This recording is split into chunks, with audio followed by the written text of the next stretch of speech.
if you're going to meet your commitments, you've got to get on it. You can't get to, I think people think they're going to get to 2029 and then start to meet their 2030 commitments. That's not going to work.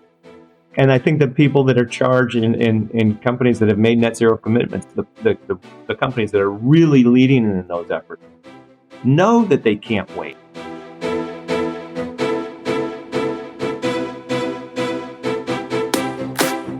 Welcome to Sustainability in the Air, the world's first podcast dedicated to sustainable aviation.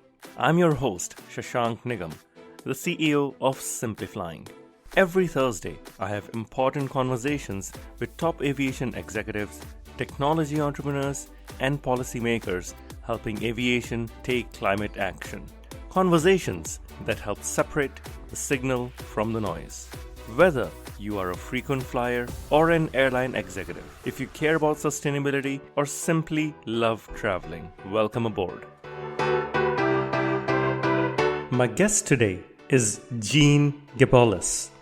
Gene, since 1996, has played a pioneering and leading role in building today's $136 billion global biofuels industry. Previously, these were known as biofuels. In aviation, these are now known as SAF. In 1998, he launched World Energy to drive positive change by accelerating the commercialization of alternatives like SAF in aviation and biodiesel in road transport. The interesting thing is, I was recently at a conference where I heard two airlines speaking to each other that if you needed SAF tomorrow, you can only get it from World Energy in Los Angeles.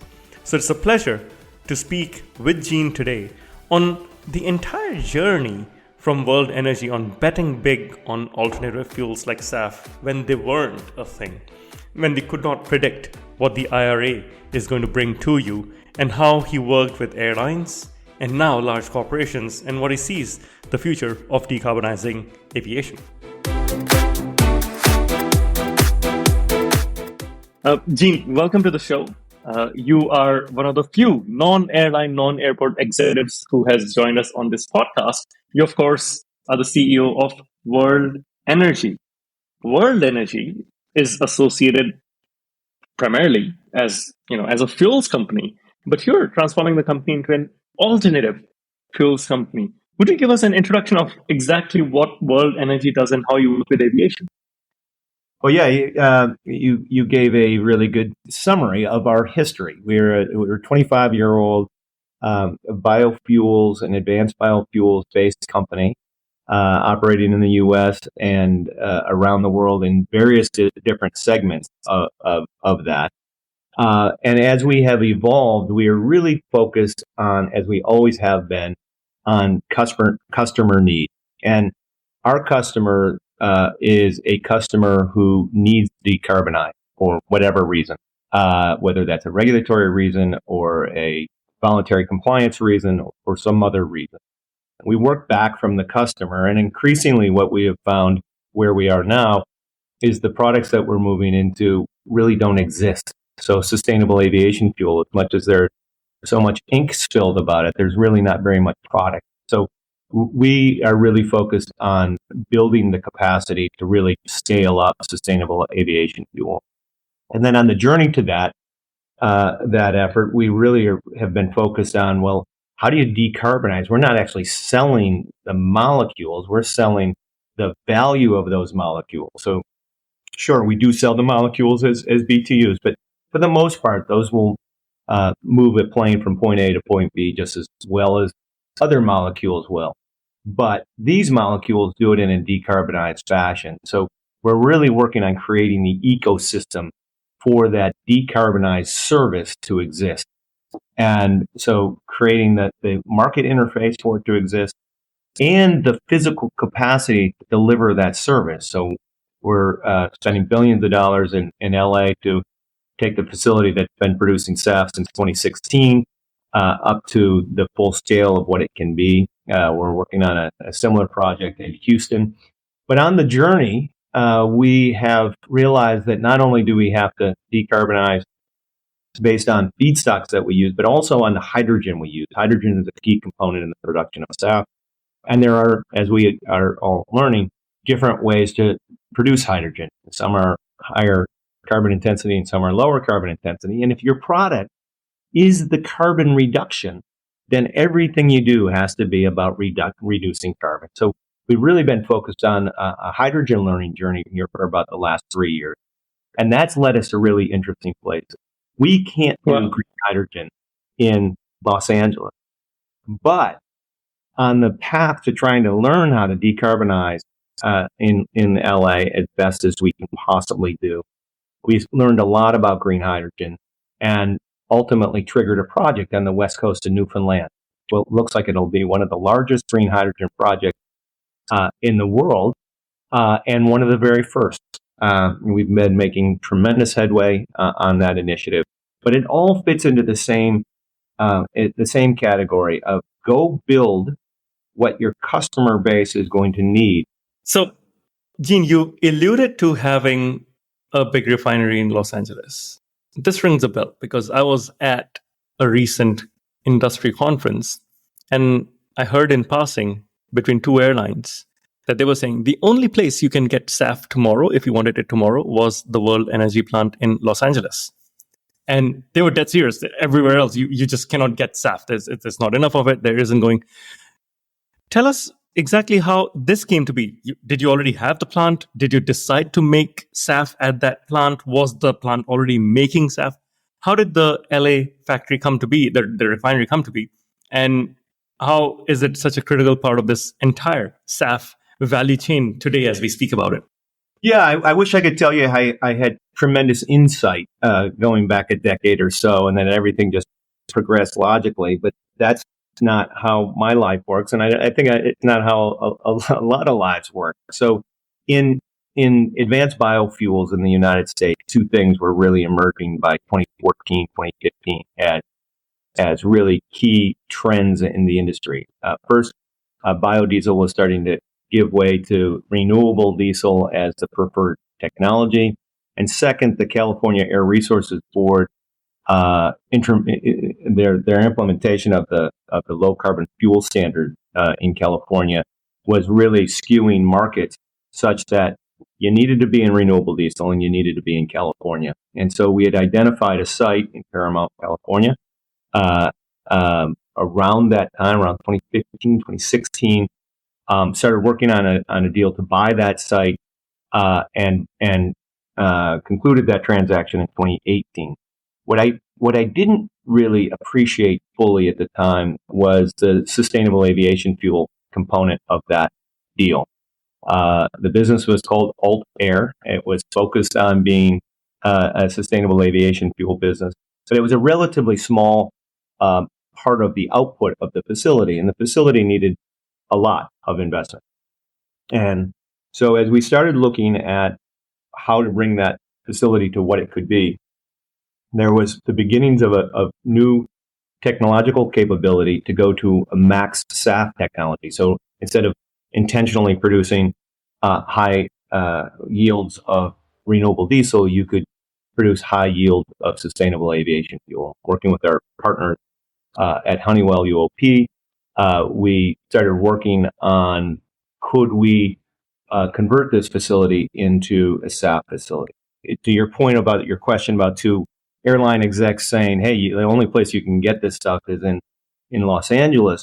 There is so much talk about sustainable aviation fuel, but it turns out that these are big investments to actually produce this product. And there's very much a chicken and egg situation. And so we were very fortunate that at our facility in LA, we've been producing the product since 2016. So we already had the chicken. And so we could already start producing eggs. They're small eggs, but then we could already start producing eggs. And so we were already in a conversation with customers. But what we found was that the airlines were just selling on the service of decarbonization to their customers. And so it was that customer base that really needed to be developed and that there was no ecosystem to service that customer in a way that made much sense. So we had a two-pronged challenge ahead of us. One, if you don't have the product, you can talk about it all you want, but it doesn't mean anything. And the other thing is, if you don't have the customer base and the ecosystem for the customer base to transact in. You don't have the entirety of the supply chain. And unless you can get from the very front of the supply chain to the very back end of the supply chain, it doesn't work. So we needed to work on all of the pieces of that and have been for a number of years. Right. This is very impressive. And thank you for sharing the backstory. Very often we miss the context of how things came to be. And we will touch upon all of these stages and, in the entire value process. Let's start with the first bit. You got this plant, which was producing a little bit of SAF.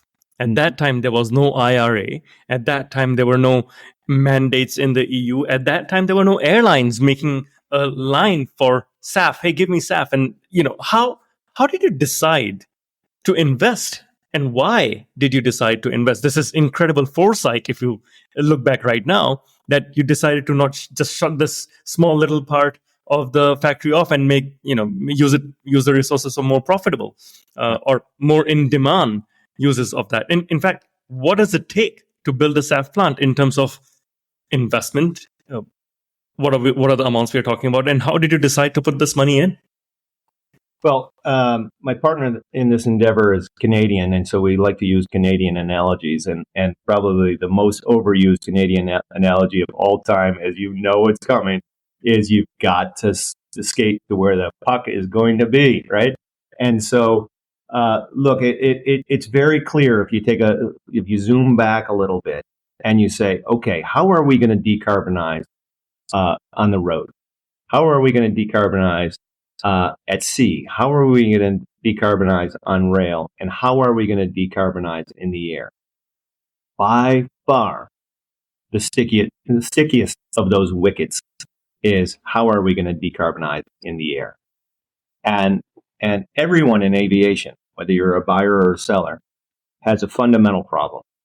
Aviation is projected to continue to grow, and even though it's somewhere between 2.5% to 3% of total carbon emissions today, any projection forward to 2050 and beyond shows an unabated growth of aviation emissions that just keep on growing. So this becomes a existential threat in the aviation world, whether you're flying your people and your goods around, or whether you are flying goods and people around for others. This is a fundamental problem, and it absolutely lacks any serious solution. Because of the lifespan of an airplane, the answer has to be in the fuel tank. There's no change of capital equipment that gets us anywhere close to decarbonizing anytime soon. And so, based on early work with our early customer base, and United in particular was a very big early supporter of what we were doing.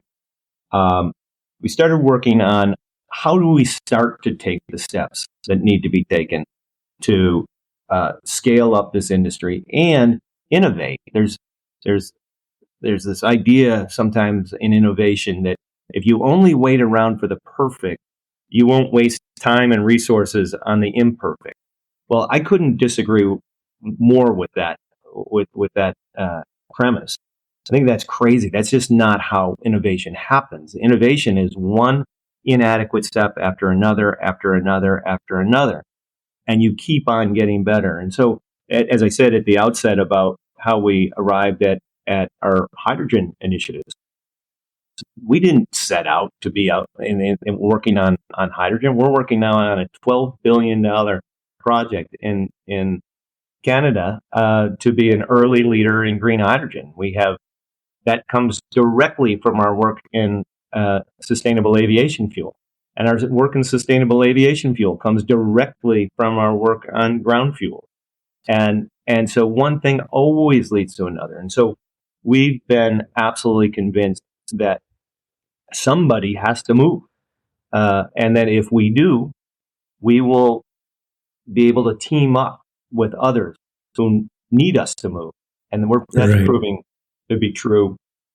And we're finding the customer base both in the users of and the deliverers of the service of aviation.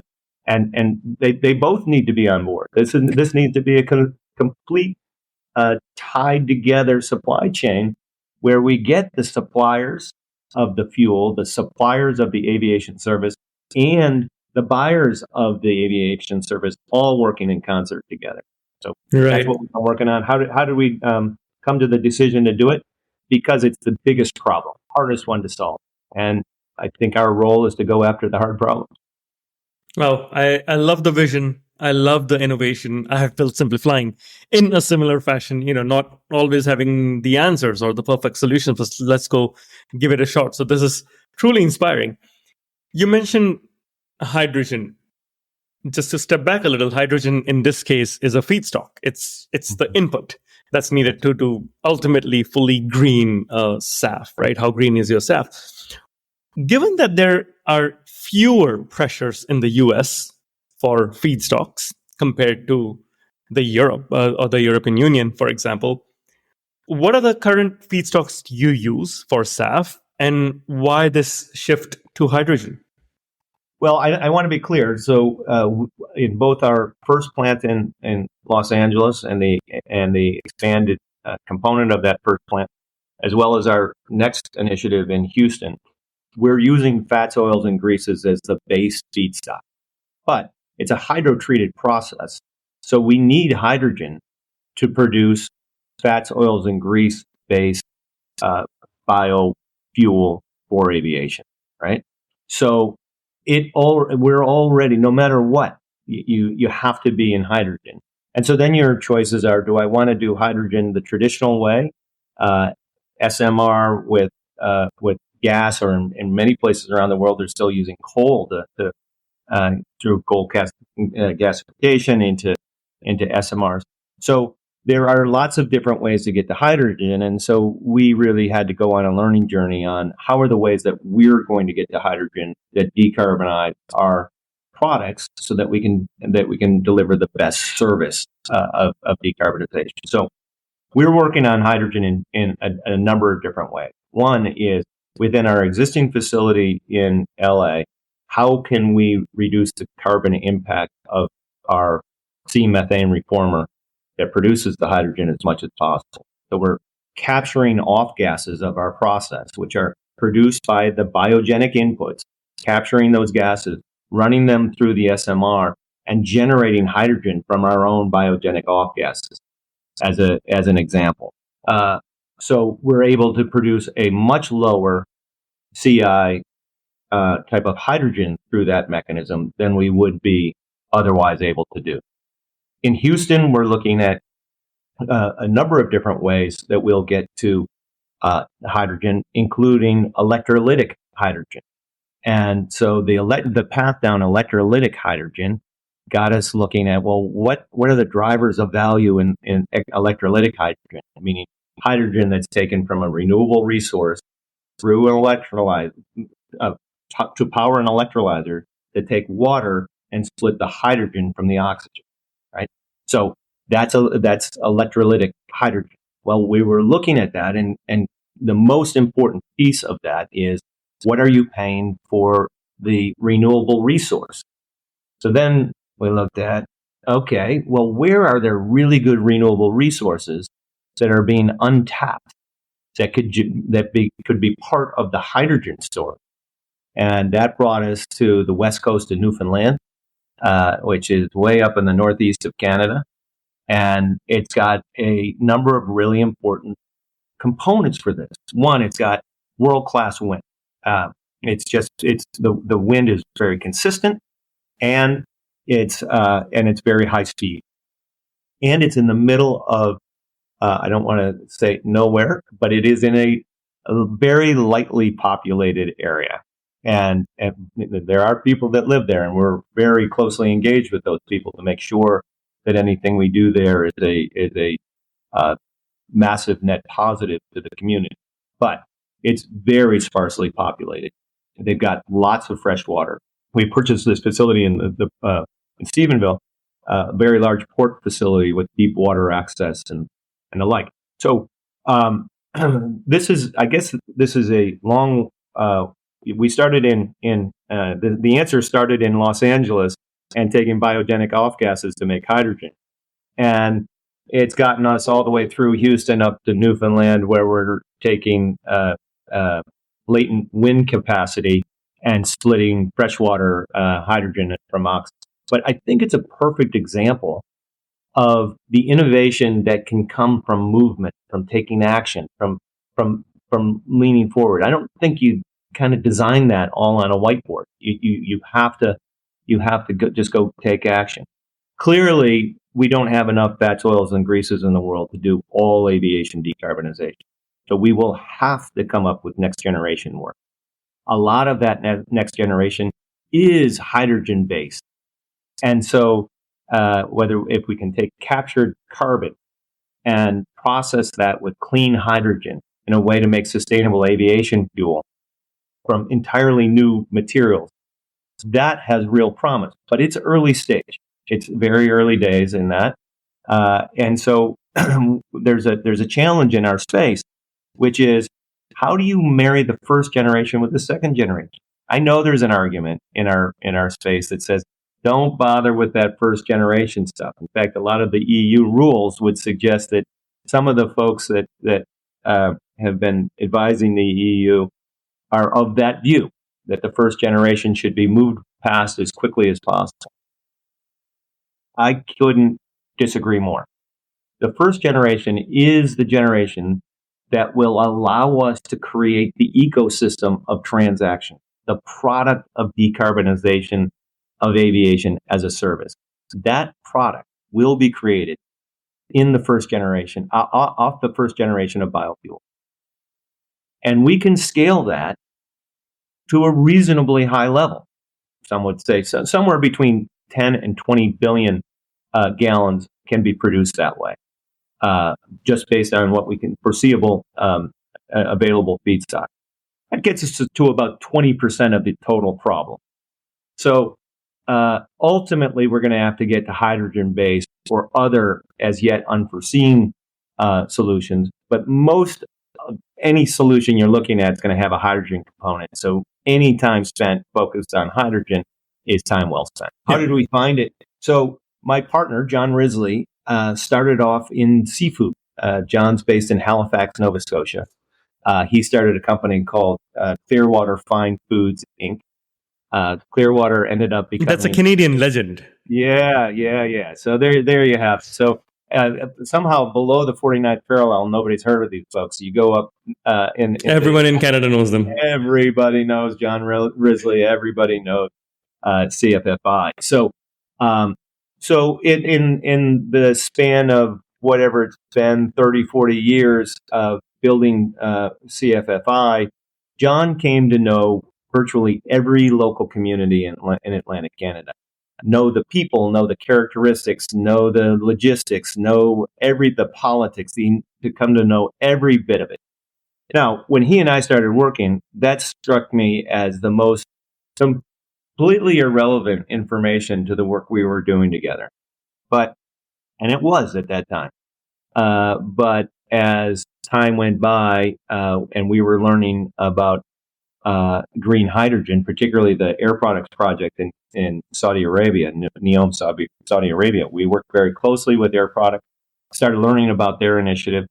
Well, one weekend, John called me and said, hey, look, I know where the most fantastic wind in the world is, and it is a very sparsely populated area. We ought to take a look at that for green hydrogen. And I, of course, said, John, I know absolutely nothing about green hydrogen. And he said, I know even less. And then there was a moment of silence, and so we laughed and we said, so yeah, of course we should do this. And so we went on a learning journey and have been on one ever since. A couple years into that, we were fortunate enough to last summer be able to host the Chancellor of Germany and the Prime Minister of Canada at our site. Hydrogen is another area very similar to SAF, where there's all talk and very little action. I remember this one. I think this was the G7 summit that happened in Canada at that time. And it was about exporting hydrogen to Germany, if I'm not wrong. Yes. Yeah. Yes. We were the host of where the Canada-Germany Hydrogen Alliance was signed. I remember. Yeah. Now we digressed a little, given my Canadian roots here, onto this fascinating location. Now, one of the other facts of the matter is not only is World Energy one of the few suppliers where you can buy SAF tomorrow. In 2021, in our book, we mentioned that 80% of the world's SAF was in California, which of course is where your LA plant is based. Can you tell us the regulatory framework that makes this possible, and what other areas in the world could learn from California's lead? Yeah. What you're trying to do in SAP is in frankly, any clean fuel is reduce the cost as much as possible to the customer.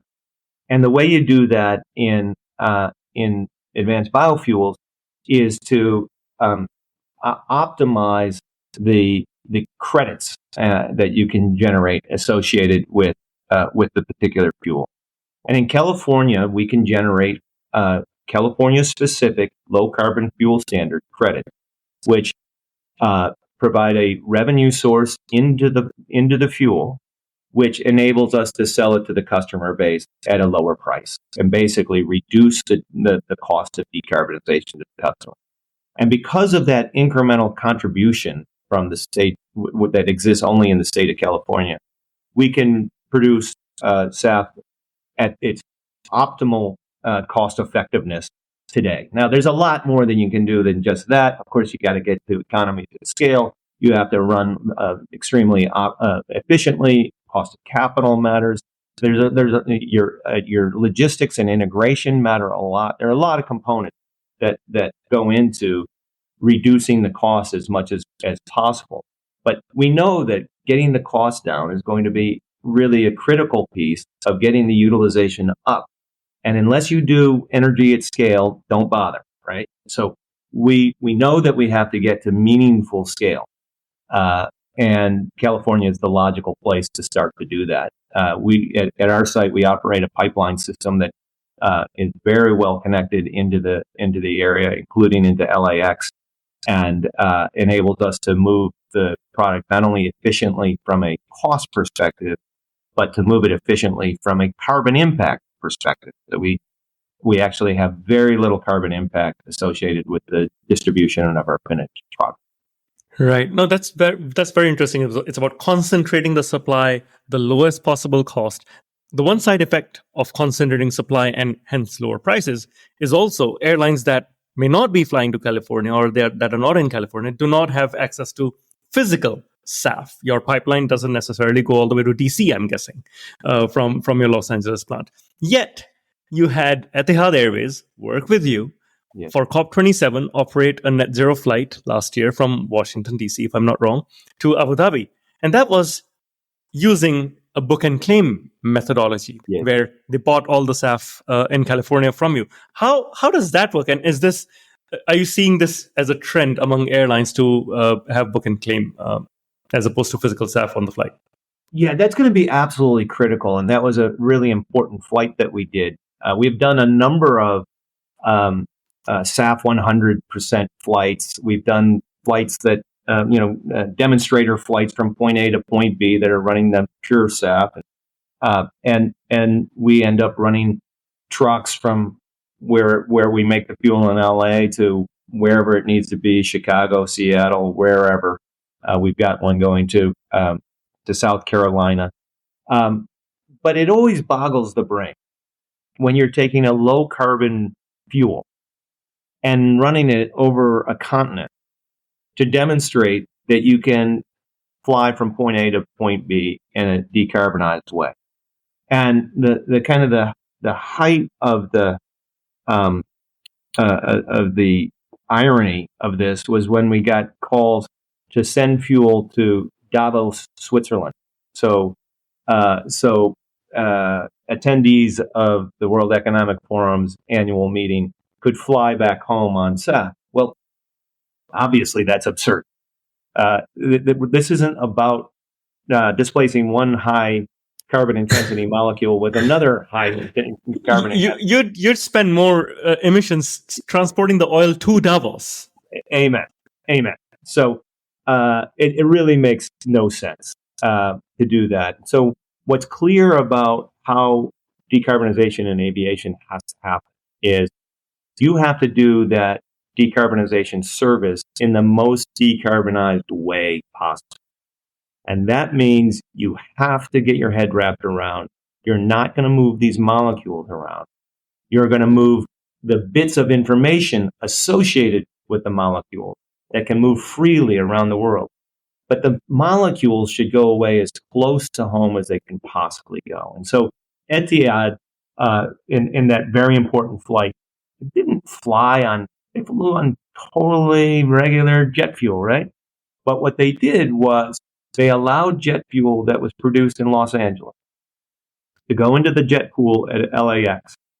That was sustainable aviation fuel. And the same amount of fuel that would be required to decarbonize 100% of those emissions were put into the jet pool in Los Angeles, where no one claimed any benefit of that whatsoever in Los Angeles, which enabled Etihad, who paid for that benefit, to claim it in the flight that was done before COP last year. So that was really important. We hear all the time, look, we need to get SAF to some faraway place. Why? Well, because people just can't get their heads wrapped around book and claim. Well, of course they can. When you flip on the lights at home, if you check the box on your electric bill and said, I want 100% renewable power in my house, many of us have. Do you really think that it's coming from the wind or the sun all the time? They seem to come on at night. They seem to come on when it's not windy. The lights seem to come on. Well, why is that? Well, renewable energy credits have nothing to do with connecting the generation of the electron with the use of the electron. So we've been doing book and claim in the generation of renewable energy credits from wind and solar for decades. Book and claim is not a new idea. If I take my paycheck that I get in Boston and fly over to see you in London, Shashank, and I go to the ATM machine and take out my British pounds from my U.S. Supplied paycheck, that's book and claim. That's all it is. Book and claim is straightforward. It's efficient. I'm not taking the exact dollar bills out that's not how that works. And so why would we not use the efficiency of the modern information world to drive efficiency and decarbonization? We have to. This isn't a maybe this is an idea that people should get their heads wrapped around someday. No, we have to do this. This is the only efficient way to do it. We may end up causing decarbonized iron to be produced in the west coast of Newfoundland. I know we keep coming back to that, and this is a program about aviation, but it's all the same thing. So if we take iron from Newfoundland or Labrador, in Newfoundland or Quebec, where there's a lot of high quality iron, and we use local hydrogen to decarbonize that iron, those credits should be applied anywhere a buyer pays for that activity. And so if a Korean company is decarbonizing making their vehicles, why should they not be in a position to buy that halfway around the world to decarbonize and create green steel? Well, they should, because it's efficient. And so this is so much of when I was talking earlier about the ecosystem that's being built around around this industry. We have to realize that what we're providing our customer is a service. It's either a high carbon service or a low carbon service, but it's a service. And we have to understand that our customers, some of them don't care. They just want the lowest price possible. The mother and father who are taking their children to Disney may not care the carbon intensity or may not be able to afford changing the carbon intensity of the fuel that they're flying there with. Well, but many have already made commitments. So you better care if you're a corporate leader and you've made a commitment to decarbonize and you've got a heavy carbon footprint associated with aviation. Well, of course you care. You've already made a commitment to meet a decarbonization goal that you can't meet without decarbonized aviation. Well, thank you, Gene, for Book and Claim 101 here. This is so well explained. I love the analogies that I think I'm going to do a mini episode on Book and Claim 101 by Gene. And that will be a separate one. I really appreciate it. And I love that you used the analogy and simplified this for anyone who wouldn't get it. Now, I know we mentioned Etihad. They are one of the latest users, but you mentioned United earlier, and I've had Scott Kirby on this podcast previously. He's deeply passionate. United has also, I believe, ordered more SAF than any other airline in the world till date. You've worked with United for a long time. How did that relation come to be, and what were some of the things you did that were innovative at that time with United Airlines? Yeah, United deserves a lot of credit. They moved when others wouldn't in the early teens. They were absolutely essential to getting our facility off the ground. They were, I wouldn't say a important buyer. I would call them the important buyer in the early days. And so, no question that they deserve a lot of credit for having the foresight to begin to stand up a sustainable aviation fuel. In 2023, we're at a place where, all right, we're past our infancy, but we're crawling. We're not walking yet. And we need to stand this industry up. This industry needs to walk. And so I think the role of airlines, whether it's United or any other airline, is an essential one. It's more than just taking the SAF on one hand, stripping off the carbon value, and passing it on to customers. I think the role of airlines is going to be really important. I think I asked one airline executive recently, could you see your whole business class on high volume routes from point A to point B going fully decarbonized? So if you're sitting in business class where you've already chosen to pay a significantly higher premium to get from point A to point B, could you imagine paying a relatively small amount, about an additional about 3% premium to get that seat to go from point A to point B? And couldn't we think about this in a default mechanism that flips the script? So your business class ticket is going to be decarbonized, fully decarbonized, unless you choose to take the high carbon choice. And wouldn't most business people say, okay, look, and particularly if I've got a mechanism by which that choice will be counted and credited and issued back to me in a report that I can use for my own sustainability reporting, so that we make it easy for the sustainability reporting folks in these various companies to be able to track it all the way back. Okay, so you told me that you decarbonized my flight. Show me, where'd the feedstock come from? Where'd the fuel get produced? When did it get produced? What type of feed? What was the energy intensity of the production process? What kind of hydrogen was used in that? All of that. That's what I call the ecosystem of aviation decarbonization. That's what we need to build together. And so, Wow. Your question was about United. United has been an early mover in the space, and certainly stands to be a really important partner going forward in the development of the mechanism under which we're going to all together serve the customer base better. Right. You alluded to this just now a little while back, which is the green premium. SAF is, of course, more expensive than traditional jet fuel.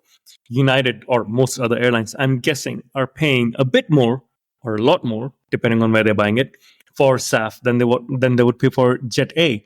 There's a big debate in the industry right now. Who pays for this green premium? Is it the end customer, me, the traveler? Is it my company if my employer is buying it? Is it a corporate that is subsidizing this? What do you think is the right way? Who should be paying for this green premium for SAF? But that's I kind of hate the term green premium. So the green premium is the difference between a high fossil product and a low fossil or low carbon intensity product, and the cost difference between the two. It was the phrase was, I think, largely either coined by or significantly advanced by Bill Gates. Bill Gates. It's in his new book. Yes, that's correct. There's a full chapter on it. And the book is absolutely incredible. That phrase I'm not really crazy about, because what we think about in the green premium is always, how do we get the low carbon product to be sold at the same level as the high carbon product is being sold at? And I think that's the wrong question. First, ultimately, society needs to have the high carbon product pay for the disposal of the high carbon product in such a way that the base part of that green premium goes up. Because right now, society is paying collectively for the individual use of high carbon fossil fuels in a way that makes that green premium wider than it otherwise would be. So there's that. The second part of it, and I think your question goes to who should pay for this. Well, I think it's a mistake if we think everybody on an airplane has the same price sensitivity and same objectives.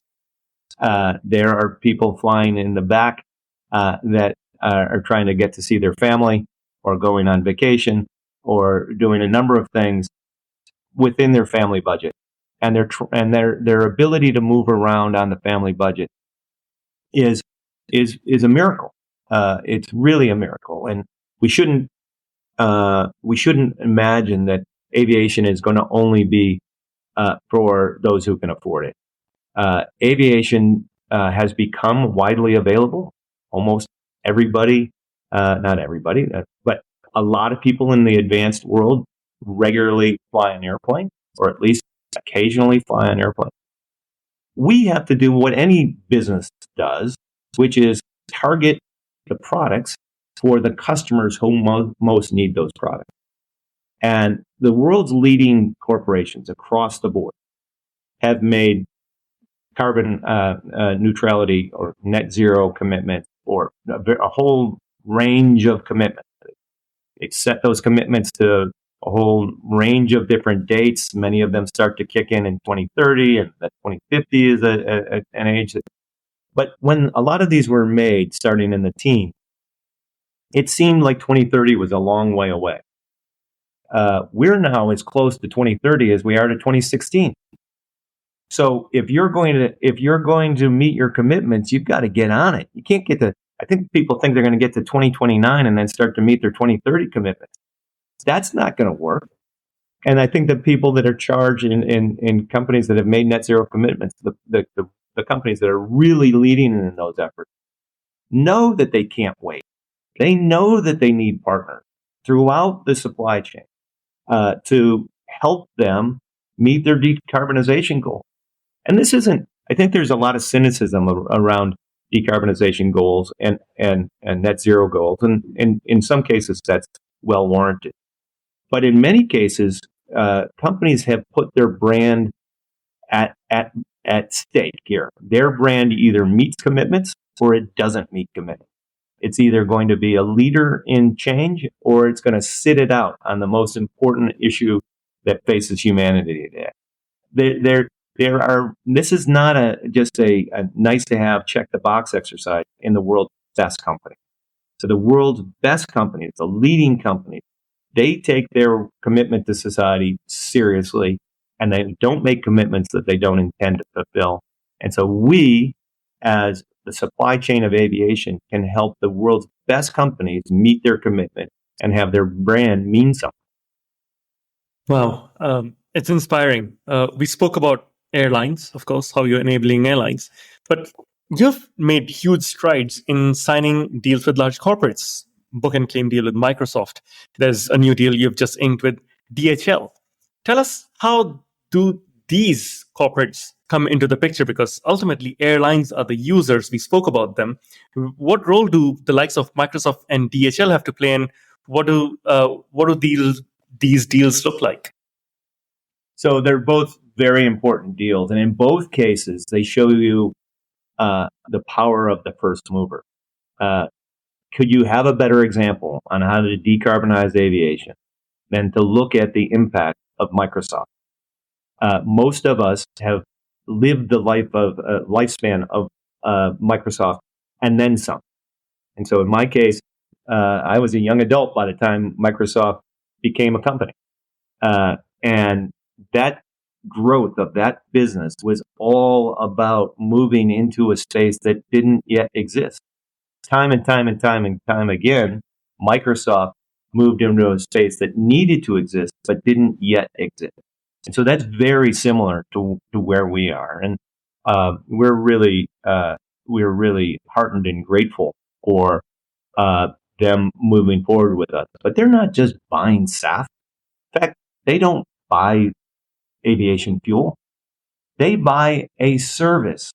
They're buying the decarbonization component of SAF. They're not buying the physical molecule. We sell the physical molecule efficiently into Los Angeles and then have that book and claim unit, that decarbonized work.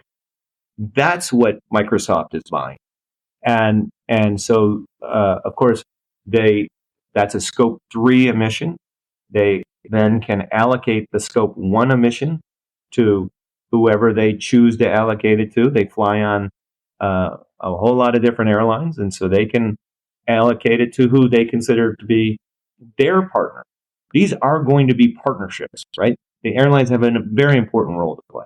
The end customer has a very important role to play. And of course, the supply community has an important role to play. So what you're telling me is someone like Microsoft is saying, instead of me saying, hey, United Airlines, I will only fly you if you have SAF on that flight, on that sector, Microsoft is saying, I'm going to take lead here. I'm going to work directly with World Energy so that all of my staff fly on SAF through book and claim, regardless of which airline they're flying, and I don't have to force the airline. Is that what's happening here?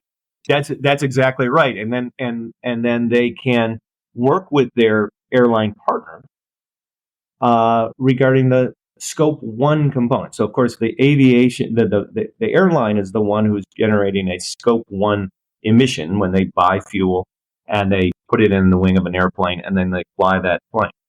The scope 3 emitter is the one who's sitting in the seat or has have their goods flying from point A to point B. So that's a scope 3 emitter. So by the scope 3 emitter, Microsoft taking the lead, they can then work with their airline partner to say, we'll buy the scope 3 piece and allocate to you the scope 1 piece so you can also decarbonize your activity.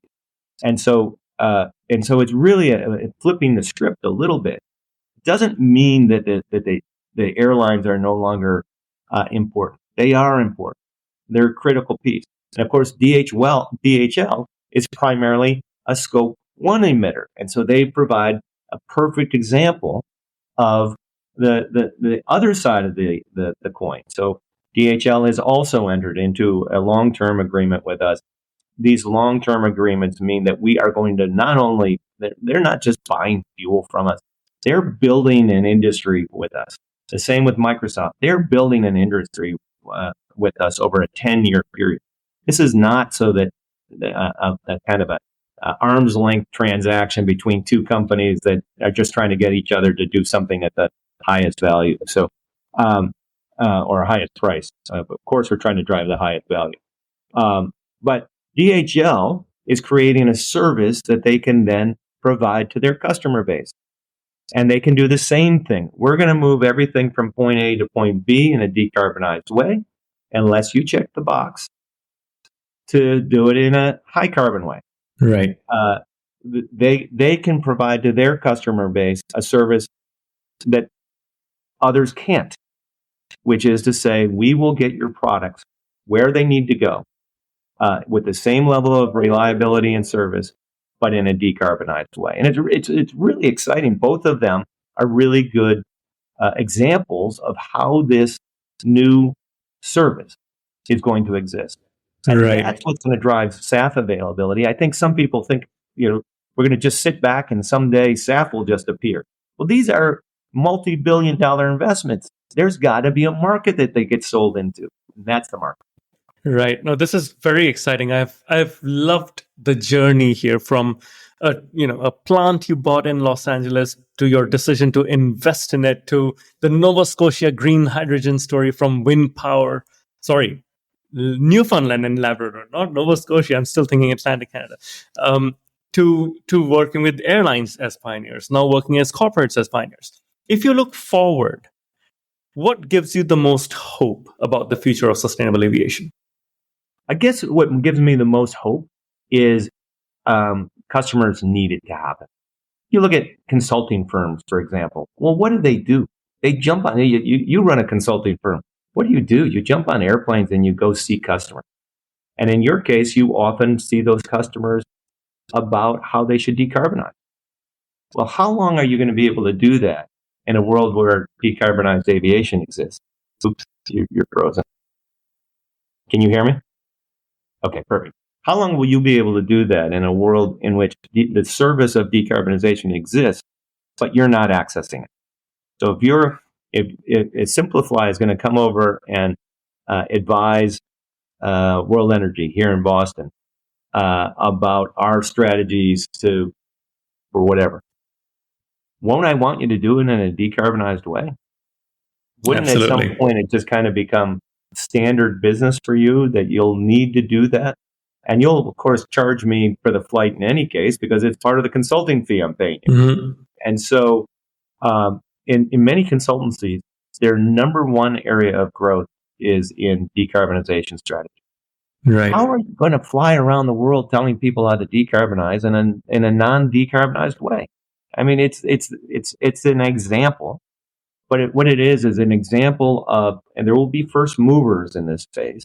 Right. But it's an example of we're not getting people to spend money they don't need to spend or do something that's good for the environment.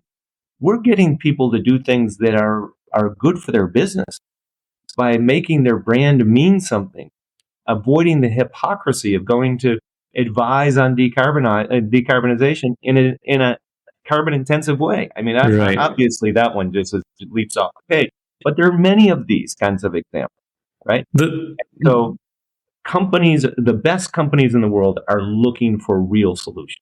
They're not looking to put out a press release. So one of the things about you had mentioned earlier, companies kind of signing up for a lot of offtake agreements.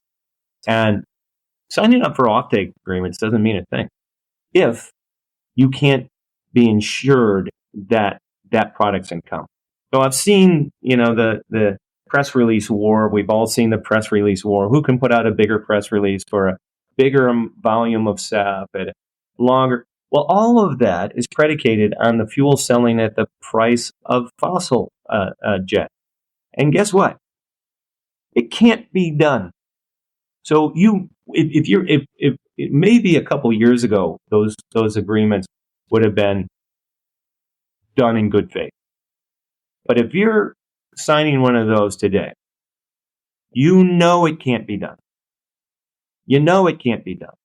So if you're really serious about decarbonization, you're creating the product of decarbonized flight with real SAF that really exists. It's not some promise to create effectively a product that can't be produced. It's simple arithmetic. It cannot be produced at the price of fossil jet.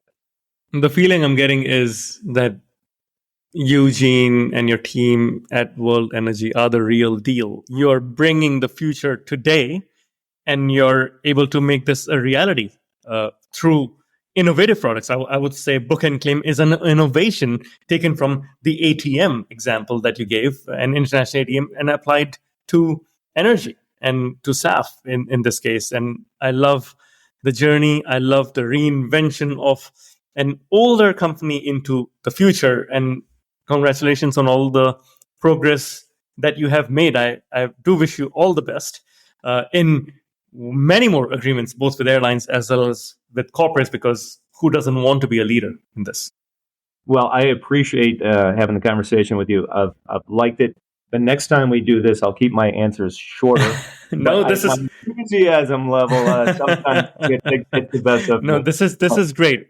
Before we close, there's a final piece of this podcast interview which I do with all my guests. It's called the rapid fire round, Okay. in which I'll ask you simple one-line questions, and you can give me simple one-word or small phrase for answers. Okay? So we'll start with something simple. What's your favorite movie, G? The Graduate. The Graduate. Fantastic movie. I love it. What's your favorite book? Sapiens. I love Yuval Harari as well. What is your favorite city? Amsterdam. Nice. How about something that Gene still wants to learn? Oh boy. Everything. Okay. What do you do in your free time? I like to be in nature. I like walks in the woods with my dogs. I like to be in nature. I like to be on water. I like to be in the natural world. Very nice. Are you a sailor? I am. Yeah. There you go. I guess that was the hint Any there. type of boat. It can be a big boat. It can be a small boat. It can be powered, it can be, not powered. It can be a paddleboard. It can be anything. Nice. What's the best advice you have received? Best advice I've ever received. This one's not going to be rapid fire because it's too many things are coming into my mind. I think you just got to be yourself and go with it, and I think that is something that my father really put into my head. Okay, be authentic, be yourself. If you had the choice, who would you love to be on an 18-hour flight, let's say from Boston to Singapore? Who would you love to be seated next to? This can be a person living or dead. Well, what comes to mind is Harari because he's just brilliant. And final question for Eugene. If we are to speak a year from now and we are popping champagne, what are we celebrating? We're celebrating that the market has taken shape, that the service of decarbonizing flight is no longer something that I have to give a 5-minute answer to, that it just is obvious. And companies are lining up to do it, and they get it, and they're buying in, and airlines are understanding that those companies are not competitive. They're part of the supply chain, and that we are all starting to move towards the center to make this work. Right. This is fantastic, Gene. Thank you. It's been a pleasure speaking with you. I loved our detailed chats. Thank you for being open, for being authentic, and for explaining concepts that are difficult in very simple ways. I really appreciate it. I really enjoyed it. Thank you for listening to this episode of Sustainability in the Air. Aviation is one of the hardest to decarbonize industries, yet there are multiple paths to get to net zero. Awareness is key to a green future. So please give us your support to help our sustainable aviation insights reach a wider audience. You can do this by sharing this episode on your network, on LinkedIn, Twitter, or even WhatsApp. Or perhaps you might consider leaving a review on Apple Podcasts, Spotify, or wherever you listen to this episode. You can start a conversation with us by writing to us at podcast@simpliflying, that's simply with an i.com. And for more content on sustainable aviation, please visit our website green.simplifying.com and join the movement. Sustainability in the Air is an original podcast by Simplifying. The show is produced by Juraj Toth in Slovakia. Dirk Singer is our Director of Sustainability, who leads research for each interviewee out of Greenwich, UK. Shubhadeep Pal is our supervising editor based out of Mumbai and Singapore. The articles are written by Ayushi Badola in Dehradun in India and Meera Hull in Montreal, Quebec. Creative design is led by Ligia Esteve in Montreal. Baiba Drimain is the project director for the show based out of Valencia, Spain. Special thanks to Wendy Sim in Singapore. And I'm Shashank Nigam, the CEO of Simplifying and your host. Please feel free to connect with me on LinkedIn.